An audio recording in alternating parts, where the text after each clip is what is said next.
नमस्कार। आज हम लोग पढ़ेंगे डॉक्टर भीमराव अंबेडकर की जीवनी। ये पाठ जो है वो कक्षा 6 के विद्यार्थियों के लिए है। अब हम उनका जीवन काल का अध्ययन करेंगे जो कि सारांश के रूप में होगा। मध्य प्रदेश के महानगर में रामजी नाम के एक सूबेदार थे। 14 अप्रैल 1891 ईस्वी को सूबेदार के घर एक बालक ने जन्म लिया। यह उनकी 14वीं संतान थी। जब यह बालक 5 वर्ष का हुआ तब इस बालक की माँ का स्वर्गवास हो गया। बालक की माँ का नाम मीराबाई था। बालक के पालन पोषण का भार उनकी चाची के कंधों पर आ गया, जो प्यार से बच्चे को मीना कहकर बुलाती थी। बड़ा होकर वही लड़का भीमराव रामजी अंबेडकर कहलाया।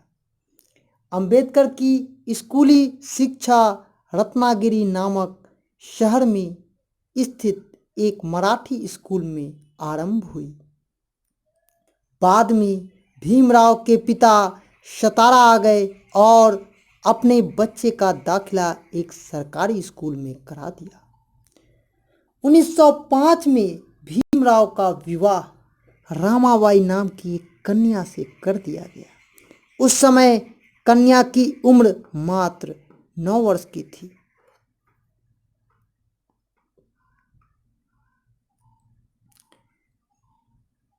इस बीच भीमराव के पिता मुंबई, जो कि पहले बम्बई के नाम से जाना जाता था, और वहाँ के एल्फिटेन स्कूल में अपने बेटे का नाम लिखा दिया, जहाँ से सन 1907 में भीमराव ने मैट्रिक की परीक्षा पास की। उनकी जाति महार के लिए यह बड़े ही गौरव की बात थी।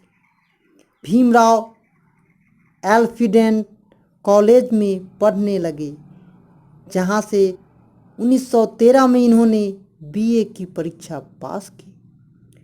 उस समय बड़ौदा के महाराज सयाजी राव गायर कवाड़ ने प्रसन्न होकर इन्हें अपने दरबार में नौकरी दे दी, पर दुर्भाग्यवश इसी वर्ष भीमराव के पिता का देहांत हो गया।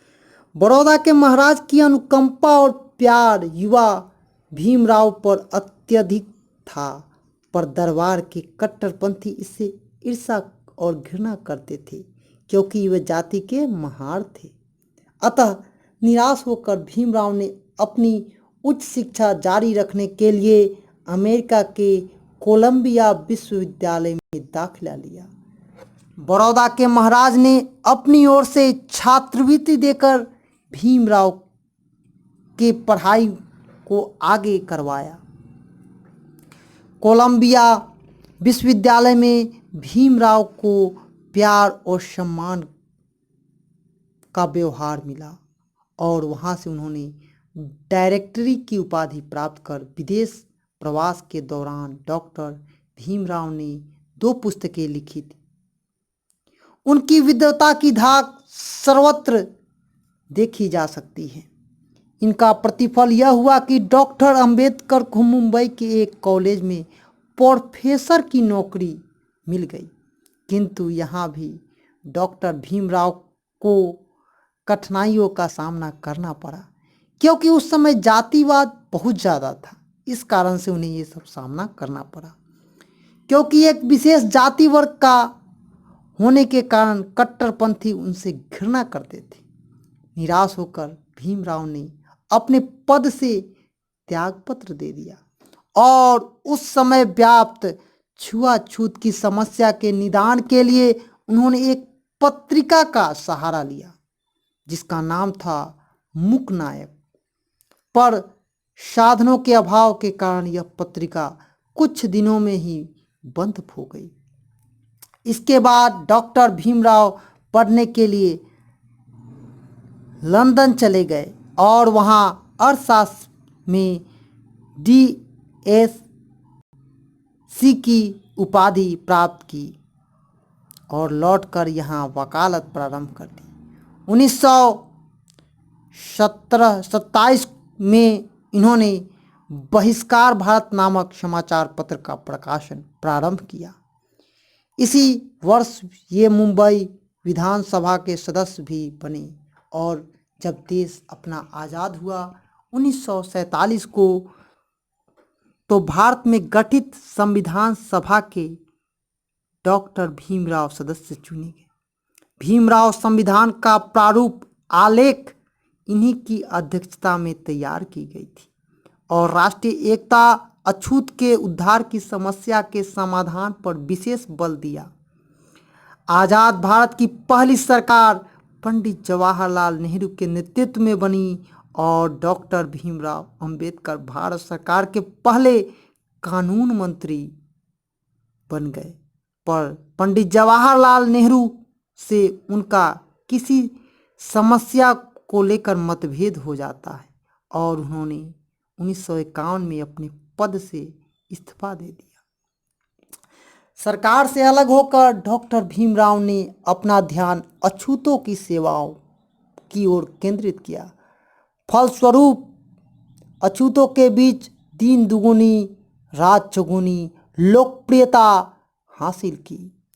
रूढ़िवादियों के विरोध और इन्होंने बहुत सारे काम किए, समझौता नहीं किया और 1955 में इनका झुकाव बौद्ध धर्म की ओर हुआ। एक वर्ष के बाद उन्होंने नागपुर में बौद्ध धर्म ग्रहण कर लिया। इन्हें अछूत भाइयों को भी सलाह दी कि बौद्ध धर्म अपना लो, पर दुर्भाग्यवश अछूतों और दलितों का यह मसीहा अधिक दिनों तक उनकी सेवा नहीं कर सका और 1956 में 6 दिसंबर को डॉक्टर भीमराव अंबेडकर का निधन हो जाता है और ये सदा के लिए इस देश को, इस दुनिया को छोड़कर चले जाते हैं। आज भी इस देश के लोग अछूतों के इस महान नेता को सम्मान के साथ बाबा साहब कहकर संबोधित करते हैं। डॉक्टर बाबा साहब एक अध्ययनशील प्राणी थे। उन्होंने गजब का आत्मबल और सोचने तर्क करने की अद्भुत क्षमता थी। वे एक ओजस्वी वक्ता भी थे। भारतीय समाज के एक बहुत बड़े वर्ग को छुआछूत के रूप से बाबा साहब ने मुक्ति दिलाई। आने वाली पीढ़ी डॉक्टर बाबा साहेब अम्बेडकर को उनकी देश सेवा के लिए सदा सदा के लिए स्मरण करती रहेगी। इस वीडियो में अगर कोई त्रुटि हो गई हो तो हमें माफ़ कीजिएगा। ये वीडियो आप न्यू एजुकेशन पॉइंट के तरफ से देख रहे थे और हम डॉक्टर भीमराव अंबेडकर जी का जीवन काल का अध्ययन संक्षिप्त में कर रहे थे। जय हिंद, जय भारत, जय बिहार।